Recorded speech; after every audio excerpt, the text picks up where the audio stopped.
chinhu one chandaiziva ndechekuti Fantan handika Mr. Tweet Chillspot Records Mangoma Depot ndaiziva kuti is the leading recording stable handika zvemuZimbabwe right now panyaya yedancehall handika saka kuappreciate talent rake neability yake I could not to take anything away from DJ Fantan andoanza Fantan munhu webasa and inini ndiri munhu webasa iye futi achiziva kuti silent is a killer for you ano maridhim anoziva kuti fanga ari Fantan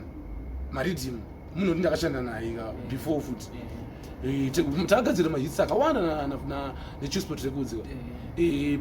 ndikatiti mu 3 months titati mahits mangani ana diki ana tepe matanzi manamba acho munotomaziya ndi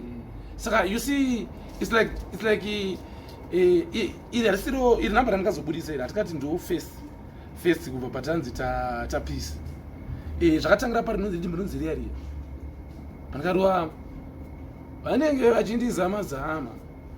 asi mumwe musi vachaita munyama nekuti hamusati mationa tichitambidza mainfama amanyama vanenge vachitaura vachikakama you see hamusi kuziva iri heart like coffee cappuccino towanikwa munyika ino matrofi takatora munyika ino waza ndichibva kunopinda ridhimu rekwa ino ndakavaita iye yekumaster chigame kunovamastira chikasino zvototi ndinotsika munhu ziso nemhino chitsitsino ndobva ndavataridza kuti we are heart like coffee cappuccino hakuna ngoiri inosvika pane ino boys kana mazogara muri kwamuri koko waiziva mukataure manyablo ese vatokoti dhobho handika